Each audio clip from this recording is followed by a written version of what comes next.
여러분 상상해 보십시오. 대한민국이 하루에 들여오는 원유가 얼마나 되는지 아십니까? 하루 약 280만 배럴. 돈으로 환산하면 연간 100조 원을 훌쩍 넘는 금액이 매년 중동으로 빠져나갑니다. 원유 수입 의존도는 거의 99%. 국내에서 나는 기름은 사실상 제로. 그런데 여기서 주목할 점이 있습니다. 우리가 들여오는 원유의 69%가 중동에서 오고 그중 99%가 폭 33km에 불과한 호르무즈 해협을 통과한다는 겁니다. 만약 그 길이 막힌다면 어떻게 될까요? 전문가들은 단 3개월이면 대한민국 산업 전체가 멈춘다고 말합니다. 공장은 서고 트럭은 멈추며 비행기도 뜨지 못하고 나라 전체가 마비됩니다. 한 방울의 기름에 목줄이 잡혀있는 나라, 그것이 바로 대한민국의 현실이었습니다. 1953년 전쟁이 끝난 직후 대한민국의 1인당 국민소득은 고작 7달러에 불과했습니다. 아프리카 가나보다 낮았고 필리핀의 절반도 채 되지 않았습니다. 세계 최빈국으로 원조를 받아야 겨우 굶주림을 면할 수 있는 나라, 자원이라곤 사람밖에 없는 나라, 그것이 대한민국이었습니다. 그러다 1997년 외환 위기가 터집니다. 국가 부도 직전 전 국민이 금반지를 모아 나라 빚을 갚았습니다. 세계는 안타까워하면서도 속으로 이렇게 생각했습니다. 저 나라는 여기까지다. 자원도 없고 땅도 좁고 시장도 작은데 반도체를 한다고? 일본을 이긴다고? 자동차를 만든다고? 독일과 경쟁한다고? 세계는 비웃었습니다. 하지만 대한민국은 그 비웃음을 먹고 성장했습니다. 기름이 없으니 기름이 필요 없는 기술을 만들면 되지. 자원이 없으니 사람의 머리가 자원이 되면 되지. 대한민국은 그렇게 이를 악물고 두 가지 무기를 벼리기 시작했습니다. 첫 번째는 모래알보다 작은 칩 위에 세계를 새기는 기술. 두 번째는 물에서 뽑아낸 수소로 40톤 트럭을 굴리는 기술. 2026년 현재 이 두 기술은 모두 세계 1등에 올랐습니다. 하나가 없으면 전 세계 AI가 멈추고 다른 하나가 없으면 석유 없이는 트럭을 움직일 수 없습니다. 하지만 여기까지 오는 길은 상상 이상으로 처절했습니다. 두 회사 모두 불과 2년 전까지 세계에서 가장 치욕적인 실패를 경험하고 있었던 겁니다. 삼성전자의 이야기를 먼저 시작하겠습니다. 혹시 HBM이라는 단어 들어보셨나요? 하이밴드위스 메모리 AI를 돌리려면 엄청난 양의 데이터를 동시에 처리해야 하는데 일반 메모리로는 감당이 안 됩니다. 쉽게 말해 데이터가 고속도로를 달려야 하는데 일반 메모리는 골목길인 겁니다.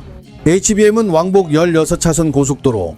이 칩이 없으면 엔비디아의 GPU도 오픈 AI의 챗 GPT도 전 세계 AI 데이터 센터도 전부 멈춥니다. AI 시대의 진짜 석유가 바로 HBM인 겁니다. 그런데 이 시장을 지배하던 건 삼성전자가 아니었습니다. SK 하이닉스였습니다. 하이닉스는 HBM3, 즉 5세대 제품으로 엔비디아를 완전히 사로잡으며 시장 점유율이 한때 90%에 육박했습니다. 삼성은 같은 제품을 만들었지만 엔비디아의 품질 테스트를 통과하지 못했습니다. 2024년 4월 로이터 통신은 보도했습니다. 삼성전자 HBM3가 발열과 전력 소비 문제로 테스트에서 5월에도 실패, 8월에도 실패, 3번 연속 실패했다는 겁니다. 네, 메모리 반도체 세계 1위라는 자존심이 산산조각나는 순간이었습니다. 2024년 10월 삼성전자는 3분기 실적 발표에서 시장 기대를 크게 밑도는 어닝 쇼크를 기록합니다. 경영진은 공개적으로 사과문을 발표했습니다. 삼성전자 역사상 보기 드문 일, 주가는 5만원대까지 추락했습니다. 글로벌 언론은 일제히 보도했습니다. 삼성의 시대는 끝났다. 그런데 2025년 3월 이재용 회장이 임원들 앞에 섭니다. 그리고 한마디를 합니다. 삼성다운 저력을 잃었다. 사직생의 각오로 위기에 대처하라. 죽고자 하면 살 것이다. 당장의 이익을 희생하더라도 미래를 위해 투자하겠다. 판을 바꾸겠다. 같은 시기 현대자동차 이야기도 나옵니다.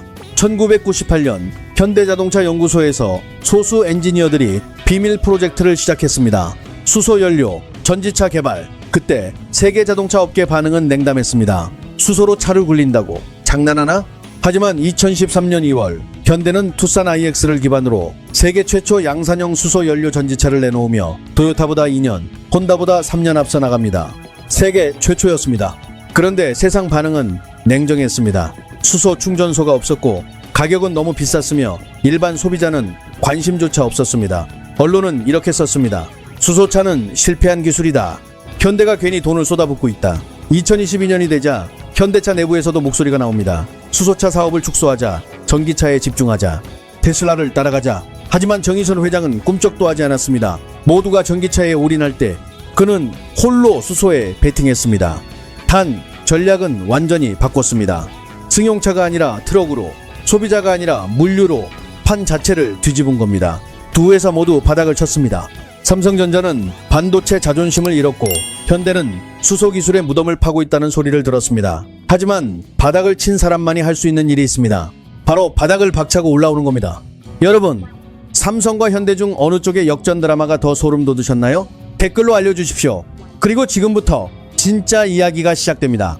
이 두 회사가 어떻게 역전했는지 그 과정은 영화보다 더 영화 같습니다. 삼성전자의 반격이 시작됩니다.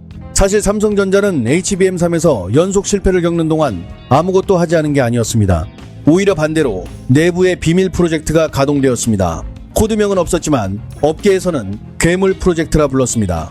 HBM 4.6세대 고대형 메모리, 회사의 운명을 걸었습니다. 기존 HBM3에서 실패한 원인을 철저히 분석했습니다. 발열 문제, 전력 소비 문제, 적층 기술의 하나하나를 뜯어고쳤습니다. 핵심은 두 가지였습니다. 첫째, 차세대 6세대 최첨단 B램을 새로 설계했습니다. 더 빠르고 더 적은 전력으로 더 많은 데이터를 처리합니다. 둘째, HBM 바닥에 깔리는 로직 칩을 삼성 파운드리의 산형 공정으로 자체 제작했습니다. SK 하이닉스는 이 부분을 외주에 맡기지만 삼성은 직접 만드는 유일한 회사였습니다. 한국경제는 2026년 1월 보도했습니다. 삼성 HBM 성능, 괴물 수준, 고속, 고대역폭, 저전력 3박자를 모두 잡았다. 3년 절치부심 끝에 판도를 뒤집었다. 2025년 9월 HBM 3는 엔비디아 품질 테스트를 통과했고 12월에는 HBM4 램플까지 통과했습니다. 구동 속도, 전력 효율 모두 합격. 삼성전자가 돌아온 겁니다. 2026년 2월 12일 삼성은 세계 최초로 HBM4 생산을 시작했습니다. SK 하이닉스보다 먼저, 마이크론보다 먼저, 삼성전자가 제일 먼저입니다. 미국 산호세에서 열린 엔비디아 GTC 2026 세계 최대 AI 개발자 컨퍼런스에서 젠슨 황 CEO는 말합니다. 삼성의 HBM4가 엔비디아 차세대 AI 플랫폼에 탑재된다. 삼성은 HBM4에 이어 HBM4E까지 공개하며 엔비디아와의 글로벌 파트너십을 선언했습니다. 삼성이 AI의 두뇌를 장악하는 동안 현대자동차는 더 대담한 선택을 했습니다. 정의선 회장의 결정, 승용차를 버리고 트럭으로 간 그 선택의 결과물, 바로 액시언트 수소전기 트럭입니다. 2026년 현재 세계에서 양산형 수소전기 대형 트럭을 만드는 회사는 현대차 하나뿐입니다. 이 트럭은 350kW 고효율 모터와 90km 연료전지 스택 두 기를 탑재했습니다. 디젤 한 방울도 쓰지 않고 수소와 산소가 만나 전기를 만들고 배출하는 것은 오직 물뿐입니다. 40톤 화물을 싣고 400km를 달립니다.